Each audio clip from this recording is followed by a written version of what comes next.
Jeremiah 2:42I would like to share grace together based on this scripture. If God were to look at us today, what kind of fig would he see? Would it be a good fig or a rotten fig? This passage illuminates our daily choices at the crossroads of life and makes us reflect on how God evaluates our hearts. The good fig symbolizes those who obey God and live according to his will, that is, the people who trust in God's plan. This refers to those among the people of Judah who were taken captive to Babylon and who live in obedience to God and rely on his will. In Jeremiah 2:45-7, God says, "I will regard those who were carried away to Babylon as good figs."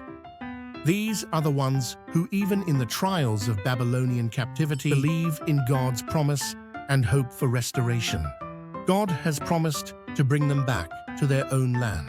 Please look at Daniel and his friends. Even while living as captives in Babylon, they kept God's laws and maintained their faith amidst suffering, clearly demonstrating their attitude towards faith and life. The wicked fig symbolizes those who reject God's will and insist on their own path. Filled with pride and disobedience, they rely only on their own strength and worldly ways, rejecting God's counsel. In Jeremiah 2:48-10, God compares those who remain in Jerusalem to bad figs and those who fled to Egypt. These are the people who chose to stay in Jerusalem to avoid Babylonian captivity, or chose to flee to Egypt without praying to God.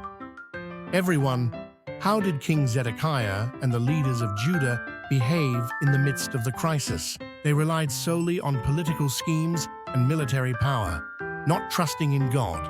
And as seen in 2 Kings 25, this ultimately led to the destruction of Judah. What lesson does this passage teach us today? First, trust in God's plan. Even in times of suffering, the people, regarded as good figs, were purified and given a chance for restoration through the suffering of captivity. Similarly, today, we must not forget that maintaining an attitude of faith, trusting in God's plan, even amidst the trials of life, is an important opportunity for restoring our lives. Romans 8:28 says, "And we know that in all things, God works for the good of those who love him, who have been called according to his purpose."